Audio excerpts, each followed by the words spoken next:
it's such an interesting movie, and so of these times and what it's talking about, and you know, and what we've gone through in the last few years. She's a symbol of that. And yes. Yeah. But the interesting thing I found about the screenplay was that it was drawing on not only what is going on in the zeitgeist at the moment, socially and economically, in the wake of the banking collapse, and the banking, the amorality that's going on Wall Street, and globally, but it was also it also delved into this long, deep line in American drama, which deals with delusion and reality. And when you do look at any of Tennessee Williams' creations, Blanche Dubois being the most obvious, but you think about the writing of Eugene O'Neill, Mary Tyrone, someone who chooses fantasy over reality because the world is just too brutal.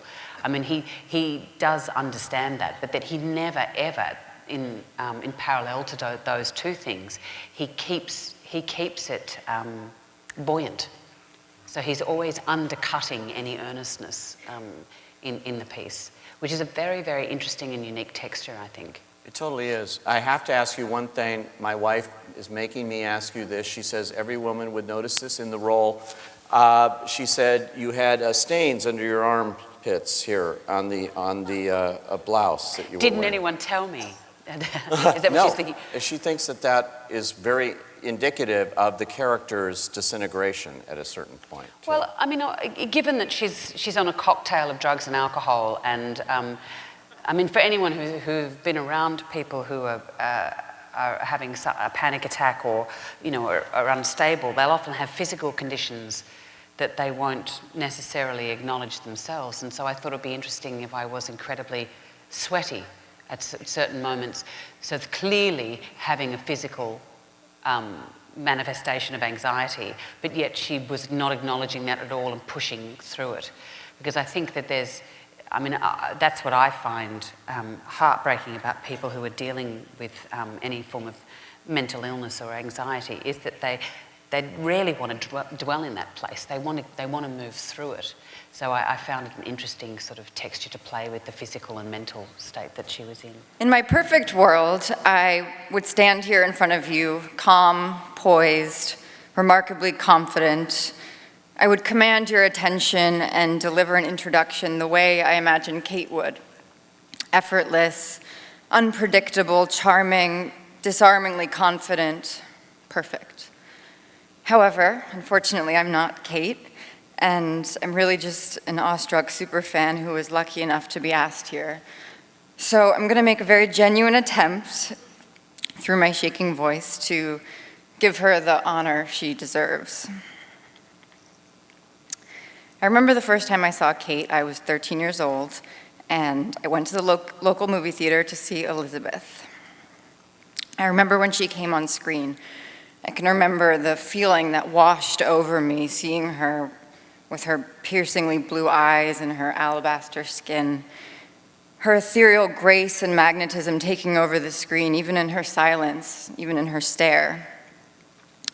It was one of the moments I knew for sure I wanted to be an actor, but more than that, it was the moment I knew I didn't just want to be an actor, I wanted to be an actor like Cate. And from that day on, I remember following her and watching her, being seduced over and over with each performance, each and every character distinct, wildly different from the next. I never knew what to expect from her. I could never predict a line or a feeling. I would go looking for Cate Blanchett, but Cate Blanchett was never there. It was always someone else, someone new I had never seen before. I'm often asked, whose career do you admire? Or if you could choose an actress who's had the most influence on you, who would it be? And I've always been very hesitant to vocalize the one or commit to a person.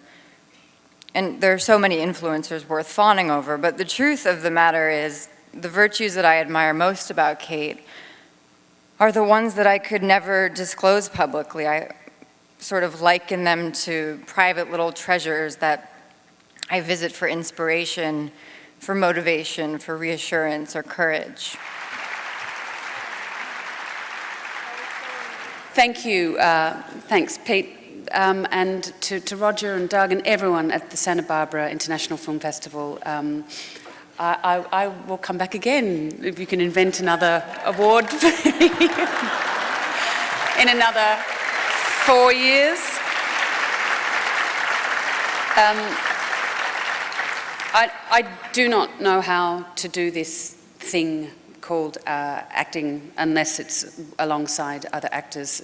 So, and also to be recognised in a year where the performances, women in particular, but also the men aren't too bad, are remarkable. I mean, I just cannot believe that you've chosen to give this to me, but thank you so very much. It's a great honour indeed.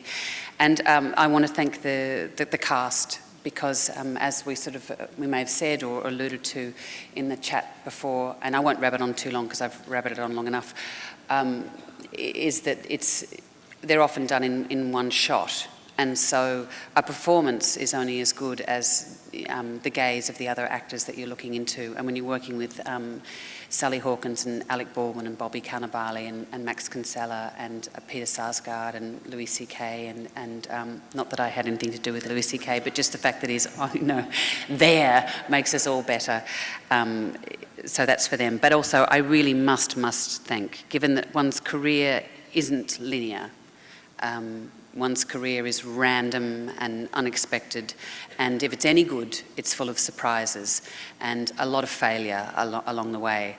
And I would like to thank and recognise everyone at the Sydney Theatre Company, the most remarkable theatre company that I've had the great good fortune to work amongst those people for the last 6 years, because the robust nature and the elastic nature of the stage and the really clear and available sense of audience that it forces you to recognise is such a gift when returning to the film industry, because you can be so dislocated from your audience. And that's why these things, these forums at the Santa Barbara Film Festival are so wonderful, not just because it gives people like me the chance to talk non-stop about myself, but it's a forum, it's an interaction, and that in the end, it's that interaction, whether you're on screen or stage, between an audience and what we all do, because it's for you. It's a generous medium, and thank you for being so generous to me tonight. Thank you.